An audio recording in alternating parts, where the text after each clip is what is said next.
Hello all, welcome to my channel Santoramya blogs. అందరూ ఎలా ఉన్నారండి? అందరూ బాగుండాలని మనస్ఫూర్తిగా కోరుకుంటున్నాను.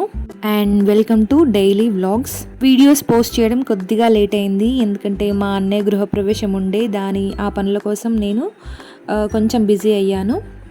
ఇక వీడియోలోకి వచ్చేస్తే నేను 2 డేస్ది కలిపి ఒక డే వ్లాగ్ లాగా పోస్ట్ చేస్తున్నాను. మార్నింగ్ దోశపిండి ఉంటే దాన్ని ఈవినింగ్ టైంలో ఇలా చిన్న దోశల్లాగా వేస్తున్నాను. మా బాబుకి స్నాక్స్ లాగా మంచిగా పనిచేస్తాయి ఇవి. వాడికి ఈ స్నాక్ అంటే చాలా ఇష్టం. సో చిన్న చిన్న దోశల్లాగా వేసుకుంటూ దానిపైన కొద్దిగా షుగర్ని ఇలా స్ప్రింకిల్ చేస్తున్నాను. దీనివల్ల కొంచెం లైట్గా తీయగా వస్తుంది. అలానే చట్నీ వేసుకున్నప్పుడు కొంచెం కారంగా తీయగా చాలా బాగుంటుంది అని చెప్పేసి నేను ఇలా వేస్తాను. ఈ దోశలకి కాంబినేషన్గా నేను పల్లి చట్నీ వేద్దాం అనుకుంటే పల్లి చట్నీ అయిపోయింది. మళ్ళీ ఏం ప్రిపేర్ చేస్తామని చెప్పేసి ఆఫ్టర్నూన్ పప్పు చేశాను. ఆ పప్పునే ఇందులో వేస్తున్నాను. యూజువల్గా దోశలు ప్రిపేర్ చేసినప్పుడు దోశపిండి కొద్దిగా ఎక్కువగానే చేస్తాం కదా. సో కొంచెం ఎక్కువగా మిగిలిన నైట్కి డిన్నర్ లాగా అలా కూడా పనిచేస్తుంది. డిన్నర్కి అన్నం స్కిప్ చేద్దాం అనుకున్న వాళ్ళు ఇలా దోశలు వేసుకొని తింటే కూడా వెయిట్ లాస్కి మంచిగా హెల్ప్ అవుతుంది. చిట్టి దోశలు మా బాబు తిన్నాక మిగిలితే కొన్ని నేను నా హస్బెండ్ కలిసి తిన్నాము. టేస్ట్ మాత్రం చాలా బాగుండే. ట్రై చేయొచ్చు. ఈవినింగ్ స్నాక్స్ లాగానైతే బాగుంటాయి. నెక్స్ట్ డేకి నేను టిఫిన్ ప్రిపేర్ చేస్తున్నాను. జొన్న ఇడ్లీలు కానీ జొన్న దోశలు కానీ వేసుకుందామని చెప్పేసి ఇలా మిల్లెట్స్ని నానబెడదామని ఇలా చేస్తున్నాను. కంప్లీట్గా జొన్న ఇడ్లీలు కాకుండా కొద్దిగా నేను వేరే మిల్లెట్స్ కూడా యాడ్ చేస్తాను. కంప్లీట్ జొన్న దోశలు కానీ ఇడ్లీలు కానీ తినొచ్చు, కానీ కొంచెం డిఫరెంట్ టేస్ట్ వస్తుంది. సో నేను వేరే మిల్లెట్స్ కూడా యాడ్ చేస్తాను. మంచిగా ఉంటుంది టేస్ట్ అయితే. చూడండి, ఇప్పుడు అయితే నేను అరికలు యాడ్ చేస్తున్నాను. ఇలా నేను హెల్దీ వేలో దోశలు ఇడ్లీలు ఇలా టిఫిన్స్ నేను ప్రిపేర్ చేస్తుంటే మా హస్బెండ్కి మాత్రం ఇలాంటివి అస్సలు నచ్చవు. ఆయనకి ప్లెయిన్ దోశలు ఇడ్లీలు మాత్రమే నచ్చుతాయి. వైట్ దోశలు వైట్ ఇడ్లీలు ఉంటాయి కదా, అవే నచ్చుతాయి. మనకి ఇప్పుడే ఏమైనా షుగర్ బీపీ ఇలా అటాక్ అయ్యాయా, నువ్వు ఎందుకు ఇలా ప్రిపేర్ చేస్తున్నావు అని అంటాడు. బట్ నేను అవేమీ పట్టించుకోకుండా ఇలా హెల్దీ వేలో మిల్లెట్స్ ఇడ్లీలు కానీ దోశలు కానీ ఇలా ప్రిపేర్ చేయడానికి ఎక్కువ ట్రై చేస్తూ ఉంటాను. ఎందుకంటే మనకి ఆ జబ్బులు రాకముందే మనము ఇలా హెల్దీ వేలో మనం ఫుడ్ హ్యాబిట్స్ చేంజ్ చేసుకుంటే మనకి హెల్త్ బాగుంటుంది, ప్లస్ ప్రికాషన్ తీసుకున్నట్టు కూడా అవుతుంది కదండి. ఆ డిసీజెస్ రాకముందే మనము ఇలా జాగ్రత్తగా ఉంటే మనకు మంచిది కదా. డిసీజెస్ వచ్చిన తర్వాత బాధపడి అన్నీ నోరు కట్టేసుకొని తినే కంటే ముందే మనం ఇలా అలవాటు చేసుకుంటే మనకి నచ్చినవి ఫుడ్ తినుకుంటూ ఇలా హెల్దీ ఫుడ్ కూడా ఎంజాయ్ చేయాలి కదా. అప్పుడే అన్నీ బ్యాలెన్స్ చేసినట్టు అవుతుంది. మనకి నచ్చిన ఫుడ్ తింటూ అలానే హెల్దీ ఫుడ్ కూడా తినడానికి ట్రై చేయాలి. వారానికి కనీసం 3 నుంచి 4 రోజులైనా ఇలా హెల్దీ టిఫిన్ ఉండాల్సిందే మా ఇంట్లో. అది హెల్దీగా ఉంటుంది, అలానే టేస్టీగా కూడా ఉంటుంది. ఇలాంటి మిల్లెట్స్ టిఫిన్స్ చేసుకున్నప్పుడు క్వాంటిటీ కొద్దిగా ఎక్కువగా చేసుకుంటే మనకి 2-3 డేస్ వస్తుంది. అలానే పిల్లలు ఉన్నప్పుడు మాత్రం ఈవినింగ్ స్నాక్స్ లాగా ఇలానే మిల్లెట్స్ దోశలు కానీ ఇడ్లీలు కానీ చేయొచ్చు. ఈ విధంగా చిరుధాన్యాలతో మనము టిఫిన్స్ ప్రిపేర్ చేస్తున్నప్పుడు ఇవి ఎక్కువసేపు నానాల్సి వస్తుంది. అలా అయితేనే మనకు డైజెషన్ మంచిగా అవుతుంది. సో నేను మార్నింగ్ 10 to 11 అలా నానబెడితే నైట్ 9 కలా రుబ్బి పెడుతున్నాను. ఇలా ఎక్కువసేపు నానబెడితే మంచిగా ఫర్మెంట్ అవుతుంది. అది మిల్లెట్స్ కూడా మంచిగా నానిపోతాయి. సో 10 hours మినిమం నానితే అది మంచిగా డైజెషన్ అవుతుందని గుర్తుపెట్టుకోవాలి. ఈ చిరుధాన్యాలలో మెయిన్గా జొన్నలు చాలా గట్టిగా ఉంటాయి. వాటికి ఎక్కువ టైం పడుతుంది నానడానికి. అవి మంచిగా నానితేనే స్మూత్గా రుబ్బగలుగుతాము. నేను ప్రిపేర్ చేసుకున్న ఈ బ్యాటర్తో ఇడ్లీలైనా వేసుకోవచ్చు, దోశలు కూడా వేసుకోవచ్చు, ఏదైనా బాగుంటుంది. ఊతప్పంలాగా కూడా వేసుకోవచ్చు. సో నైట్ రుబ్బి పెట్టుకొని ఇలా ఫర్మెంట్ అవనిస్తే మార్నింగ్ కల్లా మంచిగా దోశలు వేసుకోవచ్చు.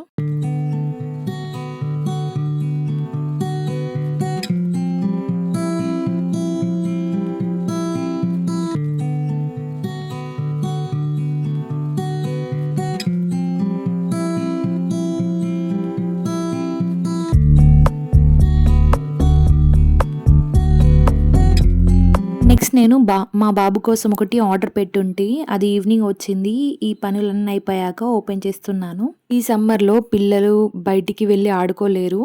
సో ఇంట్లోనే ఉండి ఏదో పజిల్ లాంటి గేమ్స్ ఏదో ఒకటి ఆర్డర్ పెట్టి నేను ఇలా వాడికి కొంచెం వాడి ఐక్యూ లెవెల్ పెరుగుతాయని చెప్పేసి ఇలాంటివి చిన్న చిన్నవి ఆర్డర్ పెడుతూ ఉంటాను. చాలా సెర్చ్ చేసి ఇది ఆర్డర్ పెట్టాను. మా బాబు ఏజ్ 2.8 ఇయర్స్. వాడికి కలర్స్ కూడా తెలుస్తాయి. అలానే ఇలా బిల్డ్ చేస్తూ ఏదో ఒక రకంగా దాన్ని ఎలా ఆడుకోవాలో మేము చూపియొచ్చని చెప్పేసి, వాడి ఐక్యూ లెవెల్స్ కూడా కొద్దిగా పెరుగుతాయని చెప్పేసి నేను ఇది ఆర్డర్ పెట్టాను. మంచిగా చాలా కలర్స్ ఉన్నాయి ఇందులో. సో, కలర్స్ కూడా ఐడెంటిఫై చేస్తాడు కదా! సో, అందుకే ఇది ఆర్డర్ పెట్టాను. ఇది నాకు ఆఫర్‌లో 179 వచ్చింది. యాక్చువల్లీ దీని ఎంఆర్‌పీ ప్రైస్ వచ్చేసి 379, 370 సంథింగ్ ఉండేది. ఆల్మోస్ట్ హాఫ్ ప్రైస్‌కైతే నాకొచ్చింది. ప్రైస్ తక్కువగా ఉన్నప్పుడే ఇలాంటివి తీసుకోవడం బెటర్ కదా! చూడండి దానిపైన ప్రైస్ 349 అలా ఉండింది. దీన్ని ఎలా ఎలా మనము బిల్డ్ చేసుకోవచ్చు అనేది డీటెయిలింగ్ దాంట్లో ఉంది. అలానే light colours and dark colours కూడా ఉన్నాయి. మెయిన్‌గా 3-4 ఇయర్స్ పిల్లలు చాలా క్రాంకీగా ఉంటారు. వాళ్ళకి ఏదో ఒకటి కొత్తది నేర్చుకోవాలన్న ఆహ్, ఉత్సాహం ఎక్కువగా ఉంటుంది. సో, ఇలాంటి వాళ్ళకిస్తే వాళ్ళు మంచిగా ఎంగేజ్ అవుతారు. మెయిన్‌గా ఫోను, టీవీ లాంటివి అవాయిడ్ చేయడానికి ఇలాంటివి ఏదోకటి ఇస్తూ ఉండాలి. మనం ఏదోకటి నేర్పిస్తూ ఉండాలి. వాళ్ళ ఐక్యూ లెవెల్ ఈ టైంలో చాలా హై లెవెల్‌లో ఉంటుంది. సో, మనము ఇలాంటివి ఇస్తుంటే వాళ్ళు కూడా మంచిగా ఎంగేజ్ అవుతారు. వీటిని ఎలా బిల్డ్ చేయాలి, ఎలా ఆడుకోవాలి, డీటెయిలింగ్ అంతా ఒక పేపర్‌లో ఇచ్చున్నారు. ఈ టాయ్‌ని 3-4 ఇయర్స్ పిల్లలకే కాకుండా 6 ఇయర్స్ పిల్లల వరకి కూడా ఇవ్వచ్చు. దీన్ని ఎలా బిల్డ్ చేయాలి, ఎలా బిల్డింగ్ మనము ఫార్మ్ చేయాలి, ఎలా వాల్‌ని ఫార్మ్ చేయాలనేది మంచిగా డీటెయిలింగ్‌గా ఉండింది. నాకైతే చాలా పర్ఫెక్ట్ అనిపించింది. 3 ఇయర్స్, 4 ఇయర్స్ పిల్లలకైతే. చూడండి మా హస్బెండ్ అండ్ మా బాబు కలిసి ఇలా మంచిగా ఫార్మ్ చేశారు. దాన్ని నాక్ చేయమంటే మా బాబు అస్సలు నాక్ చేయట్లేదు. ఫస్ట్ ఎలా నాక్ చేయాలో తెలీదు. తర్వాత మేము నేర్పించాక వాడు మంచిగా ఆడుకున్నాడు. ఈ పార్సెల్ మేము నైట్ 9 కల్లా ఓపెన్ చేసాము. వాడు 9-11 వరకి మంచిగా ఆడుకున్నాడు. ఫోన్ని చూడడం బాగా అలవాటైన పిల్లలకైతే ఇలాంటివి ఆర్డర్ పెట్టుకోవడం చాలా బెటర్. ఆ నైట్ పడుకునే ముందు 2 అవర్స్ వరకి మేము మా బాబుతో మంచిగా ఆడుకున్నాము. వాడికి ఎలా ఎలా బిల్డ్ చేస్తే ఎలా ఉంటుంది, వాడెలా ఆడుకోగలుగుతాడు. మాకు గూడా ఇది మంచి ఒక మంచి టాయ్ అనిపించింది. మేము గూడా మంచి క్యూరియాసిటీతో మంచిగా బిల్డింగ్ ఫార్మ్ చేసాము. నేను నా హస్బెండ్ కూడా ఎన్ని ఫ్లోర్స్ బిల్డ్ చేయగలుగుతాము అని చెప్పేసి కాంపిటీషన్ పెట్టుకున్నాము. మంచిగా టైమ్ పాస్ అయింది. నాకైతే మంచిగా అనిపించింది ఈ టాయ్. చూడండి మీకు ఆన్‌లైన్‌లో కనిపిస్తే మాత్రం మంచిగా ఆర్డర్ పెట్టేసుకోండి. మంచి టైమ్ పాస్ పిల్లలకి. ఫోన్‌లు, ఈ టీవీలు చూడకుండా, బయటికెళ్ళకుండా ఇంట్లోనే ఎంగేజ్ చేద్దామన్న వాళ్ళైతే పక్కా తీసుకోవాల్సిందే ఇది. బయట ఎండలు కూడా చాలా ఉన్నాయి. సో, ఇలాంటివి తీసుకుంటే మంచిగా పిల్లలు ఆడుకుంటారు. మనం గూడా వీటితో మంచిగా ఎంగేజ్ అవ్వచ్చు. ఫోన్ పక్కన పెట్టేసి కాసేపు పిల్లలతో మంచిగా ఆడుకోవచ్చు.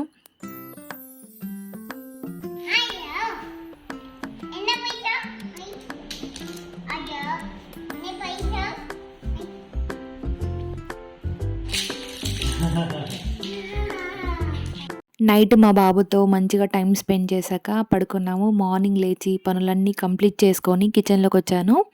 నైట్ రుబ్బి పెట్టుకున్నదైతే మంచిగా ఫర్మెంట్ అయింది. ఏమైనా ఎక్స్ట్రా బయటికొస్తదేమో అని చెప్పేసి కింద గిన్నె కూడా పెట్టేశాను. సో, కిందేం పడలేదు గానీ ఫర్మెంట్ అయితే మంచిగా ఫర్మెంట్ అయింది. మంచిగా వెయిట్ లాస్ అవుదాం అనుకున్న వాళ్ళకైతే ఇది ఒక మంచి టిఫిన్ అని చెప్పొచ్చు. సో, అంతా మంచిగా కలిసేటట్టు మంచిగా కలుపుకోవాలి. ఈ బ్యాటర్ వచ్చేలాగా చూసుకొని నేను ఇడ్లీలు ప్రిపేర్ చేద్దాం అనుకున్నాను ఫస్ట్ అయితే. ఇడ్లీలు చూపిస్తాను. అలానే దోసలు కూడా ఎలా వేయాలో కూడా చూపిస్తాను.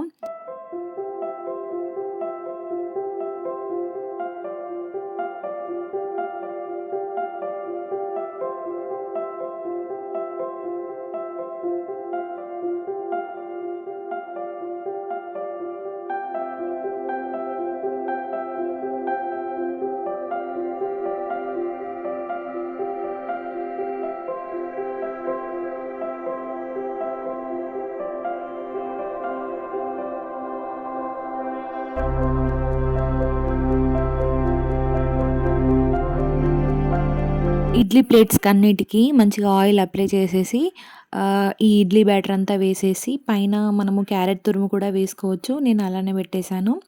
ఒక 10-15 మినిట్స్ వరకి మంచిగా కుక్ అవ్వనివ్వాలి. అలా అయితేనే మంచిగా ఇడ్లీలు మంచిగా ఉడికిపోతాయి. ఇడ్లీలు రెడీ అయ్యేలోపు నేను చట్నీ కూడా ప్రిపేర్ చేసుకుంటున్నాను. చాలా తక్కువ ఆయిల్‌తో నేను చట్నీ ప్రిపేర్ చేస్తాను. అందులోని పల్లీలు, పచ్చిమిర్చి వేగాక నేను పుట్నాలు అండ్ కొద్దిగా నువ్వులు యాడ్ చేసి స్టవ్ ఆఫ్ చేసేస్తాను. అవన్నీ చల్లారాక నేను మిక్సీ జార్‌లో వెల్లుల్లి, జీలకర్ర, చల్లారిన ఇవన్నీ వేసేసి మిక్సీ పట్టేసుకుంటాను. పోపు చాలా తక్కువగా వేసుకుంటాను. పోపులో కూడా మళ్ళీ ఆయిల్ వేసేసి మళ్ళీ చట్నీ పట్టడం దేనికి, అదొక పని అని చెప్పేసి నేను చట్నీ ఇలానే ప్లెయిన్‌గా మిక్సీకి వేసిన తర్వాత డైరెక్ట్ తినేస్తాము. ఒక 20 మినిట్స్ తర్వాత నేను క్యాప్ తెరిచి చూసాను. మంచిగా ఇడ్లీలైతే మంచిగా కుక్ అయిపోయాయి. సో, నేను సర్వ్ చేసుకుంటున్నాను. నేను ప్రిపేర్ చేసిన ఈ ఇడ్లీలైతే మంచిగా మెత్తగా దూదిలానే ఉన్నాయి. నార్మల్ వైట్ ఇడ్లీలు ఎలా ఉంటాయో సేమ్ అలానే ఉన్నాయి. నాకైతే ఈ ఇడ్లీలు నాకు చాలా ఇష్టం. టేస్ట్ వైస్‌గా కూడా చాలా బావుంటాయి.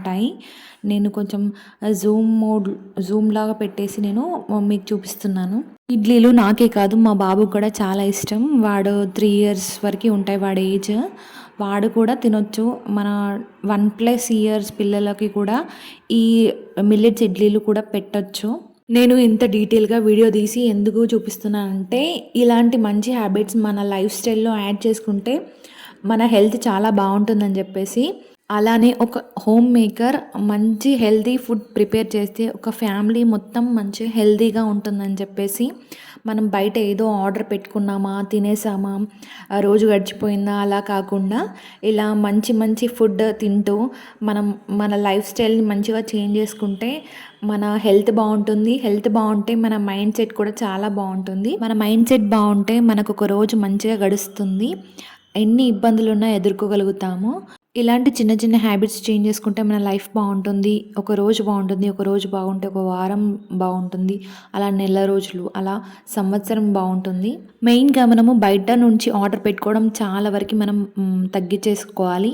దానివల్లనే ప్రాబ్లమ్ స్టార్ట్ అవుతుంది. ఇంట్లోనే ఇలా హెల్తీగా ఫుడ్ ప్రిపేర్ చేసుకుంటే చాలా మంచిది. సో, వీడియోలోకి వచ్చేస్తే నేను ఫస్ట్ ఇడ్లీలు ఎలా ప్రిపేర్ చేయాలో చూపించాను. నెక్స్ట్ నెక్స్ట్ డే నేను దోసలు ప్రిపేర్ చేశాను. సో, ఆ వీడియో కూడా తీసి నేను పోస్ట్ చేస్తున్నాను. ఓన్లీ టిఫిన్స్ ఇవాళ ఈ వీడియోలో మిల్లెట్స్‌తో ఇడ్లీలు అండ్ దోసలు ఎలా ప్రిపేర్ చేయాలో కంప్లీట్ డీటెయిల్‌గా నేను ఎక్స్ప్లెయిన్ చేశాను.